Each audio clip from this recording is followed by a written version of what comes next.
Having a second residence permit or multiple second residence permits is a great internationalization strategy to make sure you're always ready, whether you want to move overseas or whether you want a tax-friendly place or a freedom-friendly place to go in your back pocket. But people often get confused. What does it take to qualify for these programs? What do I need to tell the country where I'm applying? And am I ready to get a second residence? I'm going to share with you a question and answer it today on how to get residence in South America and my thoughts on what you need to do to be ready.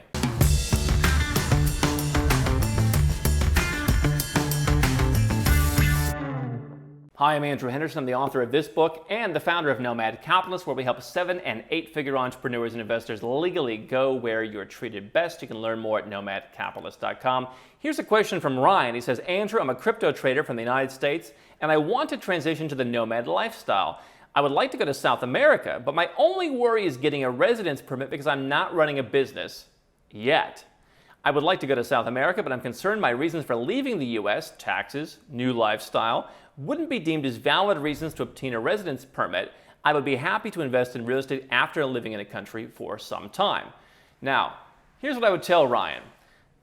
If you are from a place like Canada or the United States, where you feel more comfortable with the Americas, you are at an advantage because Central America, South America are some of the more open places in the world. And what I've sometimes said is Central and South America historically are more about proving that you can support yourself, proving that you have income, whereas places like Asia, for example, are more about proving that you have wealth. And if you look at them culturally, if you look at the history of immigration, you look at their views in the world, it kind of makes sense, right? South Korea, Malaysia, Philippines, Thailand, those programs are, for people of any age, more geared towards show us you have some money or invest the money. Whereas Latin America is more based on show us you have money in the bank. One of the things I talked about recently at our sold-out conference, Nomad Capitalist Live, I gave the advice of get some money seasoned, right? And if you're going to go to Central and South America, you want to have money seasoned for many of these countries, 6 to 12 months to show, here's the money I have in my bank, and or here's the money I have coming in an income. So a couple of good things, if you're from the US or from the UK or from Australia or whatever else, you're at a bit of an advantage because especially the US, in Latin America, immigration officers are used to seeing people coming from your country. There's nothing fishy about it. They see a bunch of them. There's no need to investigate. If you're the one guy coming from Tajikistan, they might pause and start to look over things and make sure everything is prim and proper. But if you're from a high tax, developed country, especially one that they're very familiar with and see a lot of, they're probably not going to really bother you as much. Okay? I'm not saying that they're going to just skip the process, but they're not going to bother you as much. They're not going to find reasons to bother you as bureaucrats or sometimes want to do. The other thing to be aware of is, again, get your money seasoned so you can show them that money. The issue with Latin America is all about bureaucracy. Have you dotted the I's and crossed the T's perfectly? I've been in embassies where they literally make sure you put the papers in the right order. Oh, that paper's in third in order? Oh no, senor, that has to be fourth in order. No, my friend, I cannot take these papers until you put number 3 and number 4. I cannot reshuffle them myself. Please don't. Do not make my job any more difficult. I work from 9 to 1. I don't need any more problems. You see what I mean to me? Okay, great. Okay, now please come up. He doesn't even know how to do the right accent. Now, those are the good things. So here's the other good thing. Generally speaking, when you go through an immigration process, they are going to ask you some questions. But I think if you're coming from the U.S. or another country like it, you're probably expecting more judgment, right? So I was a U.S. citizen for many years, and every time I'd come back to the U.S., you'd either have a guy pretending to be nice or a guy just outwardly being a jerk. What did he do? Why are you back home? What do you want? Meanwhile, as a tourist or as a residence permit holder, when I go to a country like a Malaysia or a UAE or many other countries around the world, they're genuinely, happy you're there. And they may ask a question more just to be friendly, whereas in the US and other countries like it, you're expecting them more to be like putting it in a database and using it against you, which it turns out is correct because that's exactly what they do. They put it in a database and use it against you next time. So I would expect a lot less judgment when you're getting out of these countries. After all, that's part of the reason why you're going to one of these other countries is more freedom, more being left alone, fewer dumb questions, fewer, we recorded how many times his eyebrow twitched because next time he comes, maybe the eyebrow twitched again. We know he's onto something. He's up to no good. So when you go through an immigration process, let's talk about citizenship by investment first. That's not what Ryan asked about, but that's going to perhaps be one of the more intense processes. Most of the citizenship by investment programs that people are looking at are in the Caribbean, are in the Americas, you're going to have to basically write a cover letter. Why are you interested in citizenship? I think you can be honest, and you should be honest about why you're looking to do it. And I think that they're used to people coming. I want more travel freedom, I want more personal freedom. These are all normal things. There's nothing wrong with that. When you go through a more traditional immigration process, such as going to a South American country, I did it in Colombia, for example. I'm a permanent resident of Colombia. And so you will, for example, buy a qualifying property. That's the qualification to get that residence permit. It's one of the more expensive qualifications in Colombia. I know Ryan's not ready to buy property yet, but you go into the local embassy. I went into the embassy in Asia, and they'll basically, shuffle the papers, and they'll say, okay, why do you want to go? You'll say, I like Colombia. It's a beautiful country. I have an investment there. I'd maybe like to make more investments. Whatever the case may be. You'll tell them, and they'll write it down. Okay, that's about generally all it'll be. You go to Mexico. You go to many other countries.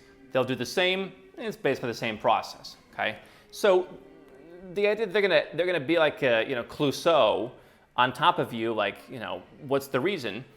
The reason is pretty straightforward. You want to live in the country, and you may need to again show income, anywhere from $1,000 a month to $2,000 a month. Some of the really expensive ones might be $3,000 a month in that ballpark if you're single, or show money in the bank. Could be $20,000, $30,000, $40,000 in the bank over the course of 6 to 12 months. Okay, so the good thing about, again, Latin America is you don't really have to buy real estate. You don't always necessarily have to live in the country to keep your residence permit active. In some of these countries, like a Colombia, for example, you buy property, you go about once a year, and you can keep things active. And so from a tax perspective, that keeps things pretty easy on you. Other programs, you're merely showing your wealth, and so there's no investment that needs to be made. In fact, there are some countries where I would say, it's actually easier just to prove wealth than to buy real estate and go through qualifying through that way. So this idea that countries are looking to, grill you, what they're looking for is investments. What they're looking for is people. And I think that countries set immigration policy according to how welcoming they are on a government cultural perspective to welcoming people in. The United States, there are people who are going to wait nearly 2 decades for the privilege of investing almost $1 million and subjecting themselves to worldwide taxation. That's the U.S. policy. Certain people from certain countries, that's how much they want them. Right? Other countries, it's a matter of show me $2,000 a month in the bank for the last 6 months. Okay, big difference, obviously. And by the way, you can get an appointment at the embassy next month. Just make it in advance. There is some always expect bureaucracy in Latin America. Okay, so that is the issue. It's straightforward, but not easy. Okay, and so that policy, to me, instinctively says this country is more looking to welcome me. And so if you're not looking to necessarily live there yet, again, there are countries in Latin America, such as Colombia, that's okay. Uruguay, I believe, that's okay. You may not be leading to citizenship doing that. Ecuador, that's okay. So keeping your residence is different than qualifying for citizenship, but you don't have to set it up. They're not really too concerned if you're tired of high taxes. I think that's kind of the deal, right? If you loved everything in your country, you wouldn't be looking at other countries. And I'm sure that they see that. Probably a lot fewer people moving from Singapore, moving from San Marino, moving from wherever other places are being well managed to their country. And so I really wouldn't worry about that. They're going to ask you some questions. It's not going to be that judgmental. Valid reasons for a residence permit are what is legally written, especially in Latin America. They will make stuff up sometimes, such as go and apostille your bank accounts, which is a pretty weird request and sometimes difficult to comply with. But they're looking at what is the law. They're looking to be sticklers on the law. After all, they are bureaucrats. And one of the things that I deal with when I'm talking to people one-on-one is how to navigate bureaucracy and what to expect with that. But part of that expectation is simply saying, do I meet the exact conditions? So if you're in crypto and you get $17 in the bank and you want to move to Latin America, I would start putting some money into the bank and just letting it sit there so that a bureaucrat understands, because they don't understand your Nexo statement. They don't understand, hey, here's the hardware wallet, and they don't want to understand because the law says you must have 36,000 US dollars for the last 12 bank statements from a bank in your country where you're applying, right? So it may even be a reason potentially to have a bank account somewhere else so that you can apply at embassies in that country if that's easier for you, all right? But that's a side note. I really wouldn't worry about it as the objective. If you meet the letter qualifications, you're not going to get the judgment that you would in some of the legacy brain countries. That's my take on that. Just make sure you get your residence permit set up, make sure you know the tax implications of those, make sure you know what you need to do to keep the residence permit active, and you should be good to go. How can Nomad Capitalist help you? 4 ways. Number 1, subscribe to our channel and click the notification bell to make sure you get our new video every day. Number 2, get a copy of Nomad Capitalist, the book. You'll learn a lot of my personal experiences over a dozen years of studying this stuff, as well as exactly some of the strategies that you can use to build your Nomad Capitalist plan. Number 3, if you're not sure where to start, but you want to come and learn from my team and I, you want to come and mingle with like-minded people, learn more about our live conference, Nomad Capitalist Live. It's coming up soon. And number 4, if you want some help right now because you've got a burning issue, you need something solved, you want to lower your taxes, get a second passport, or build the Nomad Capitalist lifestyle of your dreams, go to nomadcapitalist.com and click on Become a Client.